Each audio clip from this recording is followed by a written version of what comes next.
골로새서 2장 6절 7절 말씀을 통해서요, 감사의 알고리즘을 설정하라 라는 제목으로 함께 하나님 말씀 나누겠습니다. 유튜브를 시청하다 보면요, 나에게 맞는 추천 영상이 뜰 때가 있습니다. 누구에게는 이제 요즘 유행하는 러닝 영상이 계속해서 추천되고, 누구에게는 요리 영상이 추천되기도 합니다. 누구에게는 정치 영상이 추천되기도 합니다. 누구에게는 게임 영상이 추천되기도 하고, 누구에게는 이제 여행 영상이 계속 추천됩니다. 누구에게는 뭐 금융, 투자 그런 영상이 추천되고, 누구에게는 반려동물 영상이 추천되기도 합니다. 이 알고리즘은 내가 유튜브에서 어떤 영상을 자주 보는지, 또 얼마나 오래 시청하는지, 또 어떤 주제를 반복해서 검색하는지를 바탕으로 나에게 이제 맞춤형 영상을 추천해 주는 것입니다. 근데 사실 우리의 마음도 놀랍게도 굉장히 비슷하게 작동을 합니다. 마음의 알고리즘은요, 하루아침에 생기는 것이 아닙니다. 내가 평소에 어떤 생각을 자주 하는지, 또 무엇을 내가 기대하고 있는지, 무엇을 내가 두려워하고 있는지, 또 어떤 감정에 내가 오랫동안 머물러 있는지, 또 무엇을 내가 반복해서 떠올리는지, 그런 마음들이 쌓여서 마음의 알고리즘을 형성합니다. 어떤 사람에게는 걱정이 먼저 떠오릅니다. 왜 이런 일이 생기지? 또 그 다음에 어떤 문제가 생길까? 나는 습관적으로 반복해서 염려하는 것입니다. 이렇게 염려 속에 계속 머무르다 보면 마음속에 염려 알고리즘이 잡히고 염려를 또 쌓이는 끝없는 염려에 빠지게 됩니다. 반대로 어떤 사람은요, 같은 상황인데도 감사를 먼저 바라봅니다. 상황이 좋아서가 아니라 하나님께서 모든 것을 합력해서 결국 선을 이루어 가실 것이기 때문에 그 하나님을 믿는 것입니다. 모든 상황 속에서도 그래서 하나님의 은혜를 발견하는 그런 탐지기가 작동하는 것입니다. 그래서 감사하는 마음을 계속해서 쌓이면 감사의 알고리즘이 형성이 되면 감사가 또 쌓이면서 감사의 반복이 순환이 되는 것입니다. 어떻게 우리의 삶에 감사의 알고리즘이 형성될 수 있을까? 그래서 우리의 삶에 감사가 계속해서 넘쳐날 수 있을까? 오늘 골로새서 말씀을 통해서 함께 배우길 원합니다. 이 골로새서는요, 바울이 골로새 교회에 보낸 편지입니다. 골로새 도시는 지금의 이제 터키 서부 지역입니다. 그곳에 골로새 교회가 있었습니다. 근데 이 골로새 교회는요, 바울이 개척한 교회가 아닙니다. 그래서 바울이 골로새서 2장 1절에서 우리가 서로 만난 적이 한 번도 없다, 얼굴을 본 적이 없다, 그렇게 얘기를 합니다. 그래서 학자들은 이 교회가 아마 에바브라가 바울에게 복음을 듣고 골로새 도시에 가서 그곳에서 복음을 전해서 골로새 교회가 세워졌을 것이다 라고 생각을 합니다. 근데 이 골로새 교회에 문제가 생겼습니다. 교회 안에 이제 이단이 들어온 거예요. 그래서 복음 외에, 예수님 외에 다른 것들도 중요해, 그것을 더 첨가해야 돼 라고 말한 것입니다. 그들이 이렇게 얘기했습니다. 예수님으로 충분하지 않아. 우리가 하나님께 인정을 받으려면 예수님 외에 우리가 더 다른 열심이 필요해. 그렇게 해서 우리가 그런 것들을 배워야 돼. 먼저는 우리가 금욕주의를 살아야 돼, 그러면서 금욕주의를 가르칩니다. 그러니까 천사도 숭배해야 돼, 천사 숭배를 가르칩니다. 그리고 영적인 비밀의 지식들을 많이 쌓아야 돼 하면서 신비주의를 계속해서 가르치는 거예요. 이로 인해서 교회 안에 좀 성도들이 혼란을 겪기 시작을 했습니다. 근데 이때쯤 바울이 이제 로마의 감옥에 있었습니다. 그래서 골로새 교회 개척자인 에바브라가 골로새 교회가 당한 이 어려움을 바울에게 알리기 위해서 좀 로마로 향해서 만났습니다. 우리 골로새서 1장 7절 8절인데요. 우리 읽겠습니다. 시작. 여러분은 하나님의 은혜를 우리와 함께 종이 된 사랑하는 에바브라에게서 배웠습니다. 그는 여러분을 위하여 일하는 그리스도의 신실한 일꾼이요, 성령 안에서 여러분의 사랑을 우리에게 알려준 사람입니다. 그러니까 바울은 에바브라를 통해서 골로새 교회 소식을 듣게 되었습니다. 그리고 바울은 골로새 교회 문제를 해결하기 위해서 이 편지 골로새서를 쓰는 것입니다. 그리고 오늘 본문의 2장 6절 7절 말씀을 통해서 예수님을 주님으로 받은 우리 성도들이 어떻게 살아야 하는지를 알려주는 거예요. 우리 2장 6절 7절 우리 함께 읽겠습니다. 시작. 그러므로 너희가 그리스도를 예수로 받았으니 그 안에서 행하되 그 안에 뿌리를 박으며 세움을 받아 교훈을 받은 대로 믿음에 굳게 서서 감사함을 넘치게 하라. 6절에는요, 예수님을 주로 받은 그리스도인이 행해야 되라고 말하고 있고, 어떻게 행해야 될 걸 7절에서 말해주는 거예요. 7절을 보게 되면 네 가지를 말하고 있습니다. 헬라어 원문을 보게 되면 이 네 가지가 분사가 되겠습니다. 각각 딱딱딱 떨어지는 거예요. 그 안에서 뿌리를 박으며 세움을 받아 교훈을 받은 대로 믿음에 굳게 서서 마지막으로는 감사함을 넘치게 하라 라는 것입니다. 근데 한글 성경에는요, 이것이 다 이렇게 능동태적인 느낌으로 쓰여진 거예요. 그래서 우리가 뿌리를 받고, 우리가 세워야 되고, 우리가 믿음을 굳게 하고, 그래서 우리가 감사함을 넘치게 해야 한다라고 읽혀집니다. 근데 헬라어 원문 성경을 보게 되면요, 1번부터 3번까지는 수동태로 쓰여졌고요. 마지막 네 번째만 능동태로 쓰여졌습니다. 그래서 원문에 맞게 정확한 다시 번역을 하면 7절이 이렇게 번역됩니다. 하나님께서 나를 예수님 안에서 뿌리 박으셨고, 하나님께서 나를 지속적으로 세워주시고, 하나님께서 나의 믿음을 지속적으로 붙잡아 주시고, 그다음에 마지막 능동태는 내가 하는 겁니다. 내가 하나님께 감사함을 넘치게 해야 한다라는 것입니다. 그래서 오늘 이 구조를 바탕으로 우리 삶에서 어떻게 감사함이 넘칠 수 있는지 추수감사를 한 주일 남은 이 시점에서 함께 감사에 대해서 다시 한번 생각하는 시간을 갖도록 하겠습니다. 그 첫 번째는 정체성인데요. 하나님은 우리를 예수님 안에 뿌리 박으셨다라는 것입니다. 오늘날 적지 않은 성도들이 정체성의 흔들림을 경험합니다. 겉으로는 신앙생활 잘 하는 것처럼 보이지만 마음속에 늘 이런 질문이 있는 거예요. 아, 내가 정말 예수님 안에 있는 게 맞는가? 나는 진짜 구원받은 성도가 맞는가? 하나님이 정말 나를 하나님의 자녀로 받아주신 게 맞는가? 확실한가? 죄에 넘어질 때, 우리가 영적으로 무미건조할 때, 기도에도 응답이 잘 느껴지지 않을 때 우리는 쉽게 이러한 정체성에 대한 의심을 하게 됩니다. 이처럼 현대 그리스도인들에게 이런 영적 의구심, 정체성에 대한 의심은 우리가 자꾸 듭니다. 그러나 하나님은 우리의 흔들리는 마음과 달리 이미 변하지 않는 일을 이미 해놓으셔서 끝내셨다라고 말씀하시는 거예요. 골로새 2장 7절인데요. 우리 한 번 더 읽겠습니다. 시작. 그 안에 뿌리를 박으며, 헬라 원문 성경은 이것이 수동태 완료형으로 되어 있는 거예요. 수동태는 주체가 내가 아닙니다. 하나님께서 하신다라는 거예요. 하나님께서 하시는 일이고 완료형은 이미 과거에 끝냈고 그 끝내는 상태가 변하지 않고 지금까지 계속해서 오고 있다라는 것입니다. 즉 하나님께서 우리가 예수님을 믿을 때 우리를 예수님 안에 뿌리 박아 놓으셨다라는 거예요. 그리고 그 효력이 중간에 바뀌는 것이 아니라 지금까지 변하지 않고 계속해서 이어오고 있다라고 말씀하시는 것입니다. 우리는 상황 때문에 때로는 감정 때문에 흔들릴지라도 성경은 우리의 정체성을 분명히 수동태 완료형으로 말하면서 이미 하나님께서 우리를 예수님 안에 뿌리 박아 놓으셨고 불변하게 지금까지 그 진리가 이어오고 있다라고 말하고 계십니다. 저를 한번 따라해 주십시오. 예수님 안에 뿌리 박힌 나의 정체성은 결코 바뀌지 않습니다. 아멘. 미국 캘리포니아요. 화이트 마운틴에요. 해발 3,000m 혹독한 고지대에요. 무드셀라 브리스콘 소나무, 말이 어렵네요. 가 있습니다. 근데 이거 나이가요. 4,700년 정도 돼요. 그러니까 전 세계에서 가장 오래된 나무라고 그래요. 이것을 밝혀낸 학교가 유오베이 알죠? 투싼에 있는 유니버시티 오브 애리조나의 나무 나이테 연구소가 있는데 거기서 찾아낸 게 이 나무입니다. 4,700년 된 나무라고 합니다. 연구자들이 이 모드셀라 나무를 연구하며 놀란 이유가 단순히 그냥 나이가 많아서만이 아니라 이 나무가 자란 환경이 결코 좋지 않기 때문입니다. 올해 연구자들이 보기에는 절대 살아남을 수 없는 지역이기 때문에 놀란 것입니다. 너무나 공기가 차갑고 건조하고 토양은 척박하고 강풍이 아주 그냥 사시탈지가 너무나 심한 바람이 부는 거예요. 그래서 나무가 꺾인 나무가 너무나 많습니다. 비도 거의 오지 않고 그래서 겉모습만 보면 이 나무가 거의 반쯤 죽은 것처럼 보이기도 합니다. 줄기가 말라있는 경우도 있습니다. 가지가 뒤틀려져 있습니다. 근데 이 나무를 연구한 연구자들이 이 나무의 장수 비결을 한 단어로 얘기했어요. 그것은 뿌리였습니다. 뿌리.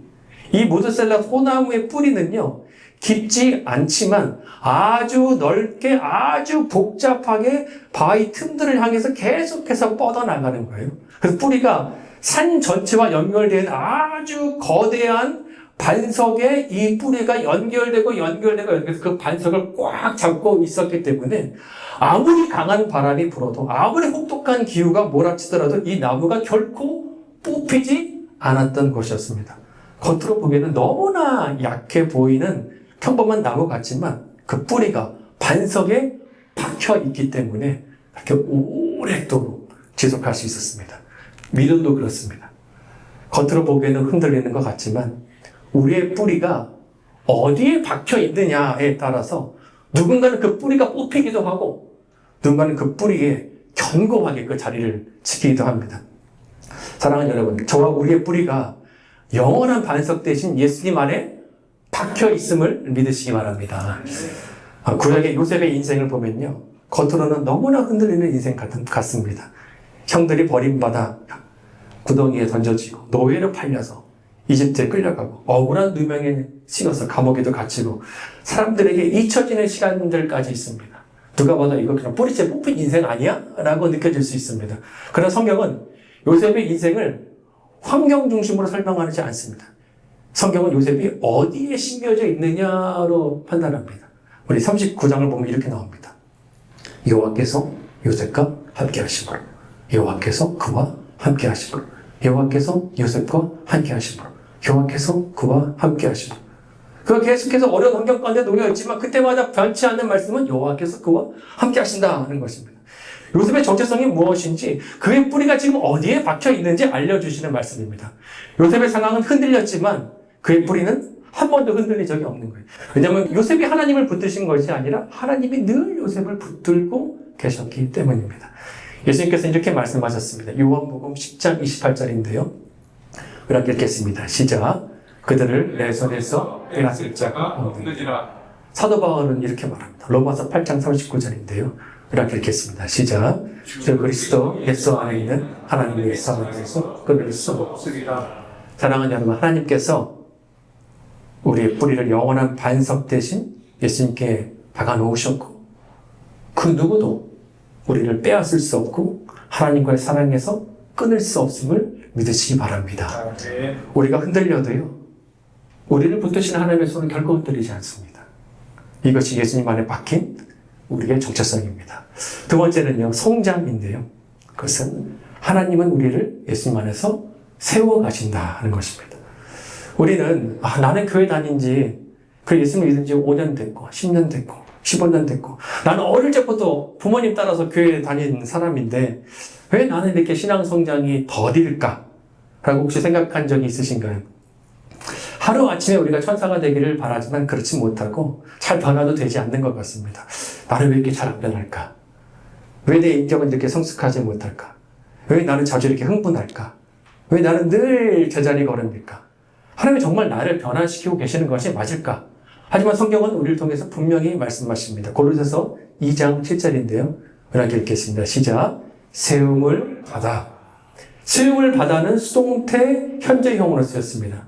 그러니까 성장하도록 성장시키는 주체가 내가 아니라요, 하나님이시고 성장은 일회성으로 끝나는 것이 아니라 현재형으로 계속해서 우리가 성장할 수 있도록 하나님께서 우리를 도와주시고 성장을 세워주신다는 것입니다. 구원은 순간적인 일회적인 사건이지만요, 성장은 평생의 여정입니다. 그래서 하나님은 우리가 성장할 수 있도록 날마다 우리에게 관심을 가지시고 우리를 세워주십니다. 빌립보서 1장 6절인데요. 이렇게 읽겠습니다. 시작. 너희 안에서 착한 일을 시작하신 이는 그리스도 예수의 날까지 이루실 줄을 우리가 확신하노라. 하나님은 우리 안에 착한 일을 시작하셨고 이제 너 알아서 해 라고 방치해 주시는 분이 아니라 예수의 날까지, 끝날까지 주님께서 우리를 통해서 이루어 가신다. 주님께서 책임져 주시고 우리를 성숙하게 성장시켜 주신다라고 말씀하십니다. 샌프란시스코에요, 너무나 유명한 금문교가 있잖아요. 세계에서 가장 아름다운 다리들 중에 하나로 뽑힙니다. 혹시 금문교 보신 분 있으신가요? 몇 분 되시네요. 너무나 보고 싶은데 아직 저는 못 봤습니다. 완공된 날로부터요, 유지보수가 계속해서 끊임없이 이어진다라고 합니다. 바닷바람, 염분, 짙은 안개, 강한 풍속으로요, 금문교가 계속 산화되고 있는 거예요. 그래서 금문교 기술자들이 다음과 같은 일을 매일 반복합니다. 강철 케이블을 점검하고, 또 균열도 확인하고, 부식 부분도 제거하고, 또 오래된 부품을 또 교체하는 것입니다. 근데 이 작업은 한 번 끝났다고 끝난 것이 아닙니다. 계속해서 반복하고 또 반복해가는 과정입니다. 금문교가 언제 개통됐냐? 1937년도에 개통이 되었는데 금문교 기술자가 이렇게 말합니다. 금문교는 완공된 적이 한 번도 없고 지금도 계속 완공되는 중이다 라고 얘기하는 거예요. 영어 단어 중에 drill이라는 단어가 있잖아요. 두 가지 뜻이 있습니다. 구멍을 뚫다 라는 뜻도 있고, 하나는 연습을 반복적으로 시키다 라는 뜻도 있습니다. 그 누군가 이런 글을 썼더라고요. 우리가 한계를 드릴을 하기 위해서는, 한계를 우리가 뚫고 가기 위해서는 하나님은 우리를 드릴 하신다. 하나님 우리를 반복적으로 훈련시키신다 라고 말씀하더라고요. 우리의 영적 성장도 마찬가지입니다. 하나님께서 매일매일 우리를 점검하시고요. 부족한 부분을 깨닫게 하시고 우리를 훈련시키시고 보강시키시고 우리를 세워가십니다.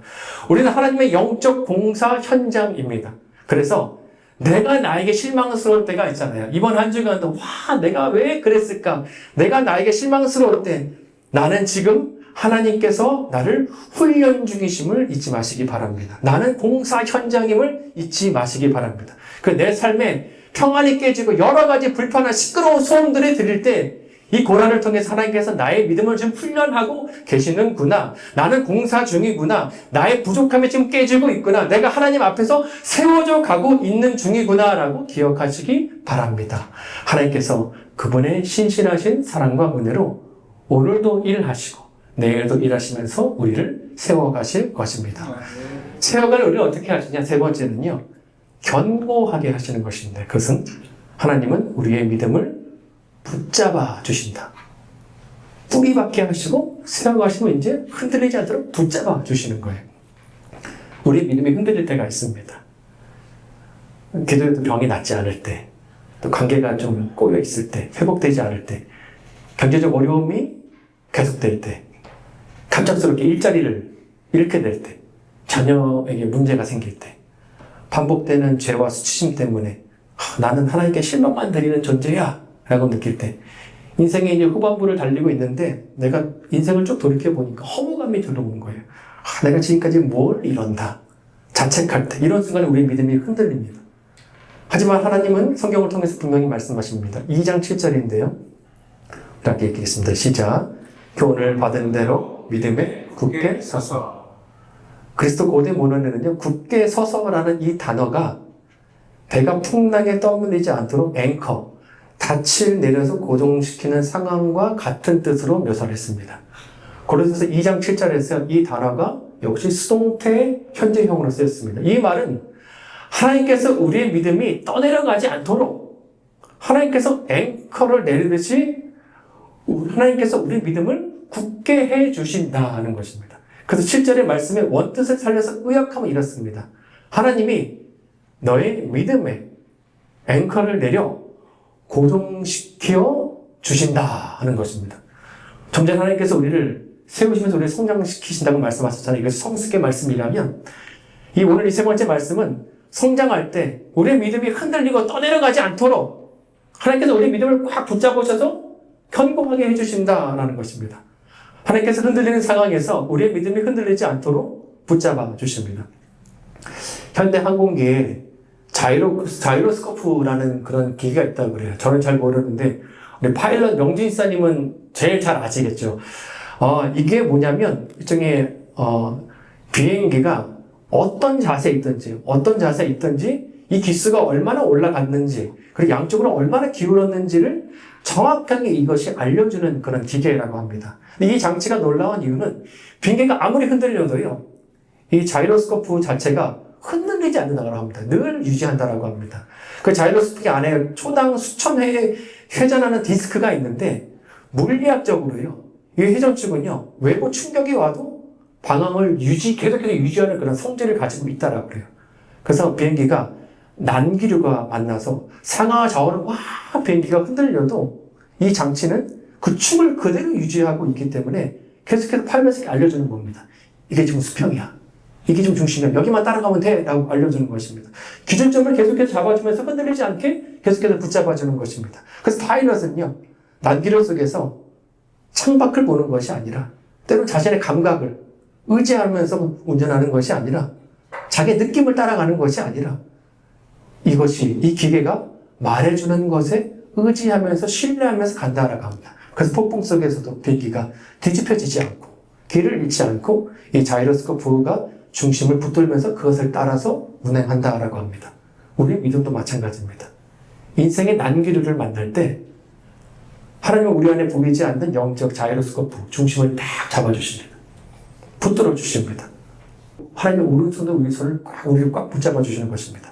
이사야 41장 10절인데요. 이렇게 읽겠습니다. 시작. 내가 너를 굳세게 하리라. 참으로 너를 도와주리라. 나의 의로운 오른손으로 너를 붙들리라. 우리의 삶에는 여전히 믿음이 흔들릴 수밖에 없는 순간들이 날마다 지속적으로 찾아오지만 그때마다 하나님은 우리의 믿음이 무너지지 않도록 신실하게 지금도 우리를 붙들어 주신다는 것입니다. 흔들리는 바다의 닷처럼 난길 속의 자이로스코프처럼 하나님은 언제나 우리의 중심을 잡아주시면서 믿음이 흔들리지 않도록 붙들어 주신다는 거예요. 전능하신 창조주 하나님께서 내 믿음을 붙들어 주시기 때문에 우리의 믿음이 떠내려가지 않습니다. 흔들리지 않습니다. 작은 흔들림은 우리가 경험할 수 있지만 그 주님께서 나를 붙잡아 주시기 때문에 완전히 떠내려가지 않고 다시 주님께로 돌아올 수 있다는 것입니다. 그 주님을 신뢰하면서 주님과 함께 담대하게 걸어가는 우리가 되기를 소망합니다. 아멘. 마지막 네 번째는요. 우리는 감사함이 넘치는 삶을 살아야 한다는 것입니다. 감사에는요. 세 가지 감사가 있다고 그래요. 여러분 어디에 속해 있는지 한번 생각해 보세요. 첫 번째는 만약 감사입니다. 만약에 이런 일이 생기면 너무 행복할 것 같아. 그러면 감사할 것 같다는 조건부 감사입니다. 두 번째는 때문에 감사합니다. 나에게 있었던 감사를 잊지 않고 기억한 것이 그것 때문에 내가 그래 이번 올해도 그것 때문에 내가 감사하지. 그런 결과에 대한 감사입니다. 세 번째는 그럼에도 감사입니다.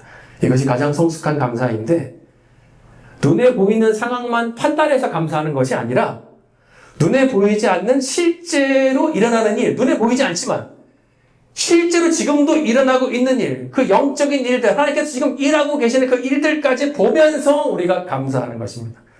살아계신 나의 절대 창조주 하나님께서 내 삶의 모든 것, 기쁨, 슬픔, 즐거움, 서러움, 행복, 염려, 그 모든 것들을 합력해서 결국 선을 이루어 가실 것을 믿으면서 감사하는 것입니다.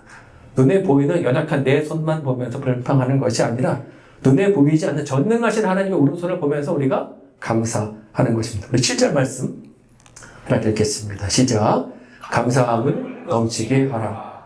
앞서 뿌리를 박으시는 분, 또 우리를 세우시는 분, 우리를 견고하게 하시는 분, 다 수동태로 썼잖아요. 하나님께서 하신 일이잖아요. 근데 마지막 이거는 능동태로 쓰였습니다. 우리가 하는 겁니다. 우리가 스스로 감사를 선택해야 한다라는 것입니다. 선택해서 감사가 넘치게 해야 한다라고 말씀합니다. 그리고 현재형으로 쓰였다라는 것은요, 감사를 1년에 추수감사 때처럼 이렇게 연례해서처럼 1년에 한 번만 감사하는 것이 아니라 혹은 감사한 일이 있을 때만 감사라는 뜻이 아니라 매일매일 현재형 삶의 속에서 반복적으로 우리가 감사를 선택해서 의지적으로 감사를 선택해서 감사 위에 감사를 쌓아서 감사의 알고리즘을 만들어서 감사가 넘치게 해야 한다라고 말씀하는 것입니다. 우리가 비교를 통해서요, 상대적으로 감사한다면 어려운 사람들, 불쌍한 사람들, 불쌍한 나라의 사람들 보면 우리가 감사합니다. 그런데 반대로 나보다 좀 좋은 환경에 있는 사람들 보면 또 감사가 금세 사라지는 거예요. 그러나 기독교에서 하나님께서 말씀해 주시는 감사는 이런 상대적 비교에 의한 감사가 아니라 창조주 하나님께로부터 그분이 나를 위해 어떤 일을 하시고 계시는가의 그 은혜를 기억하면서 우리가 감사하는 것입니다. 만약 내가 하나님의 자녀라는 그 정체성을 잃어버린다면 내가 이 땅에 왜 왔는지, 내가 어떤 목적으로 살아야 하는지, 죽음 이후에 나는 어떻게 되는지 아무런 근본적인 질문에 답을 얻지 못한 채 방황하게 됩니다. 또한 참된 자유는 하나님의 자녀됨 안에서 온다라고 하는데 결국 내가 하나님의 자녀라는 정체성이 없으면 세상의 가치를 쫓아서 그냥 살다가 인생이 끝나게 됩니다. 참된 자유함을 경험하지 못합니다. 만약 내가 예수님 안에서 성장하지 못한다면 성경은 영적 성장을 어린아이와 또 장성한 자로 비유를 하는데 내가 성장하지 못하면 그냥 미숙한 어린아이 상태로 계속해서 있으면서 간과한 유혹과 거짓 가르침에 빠지게 됩니다.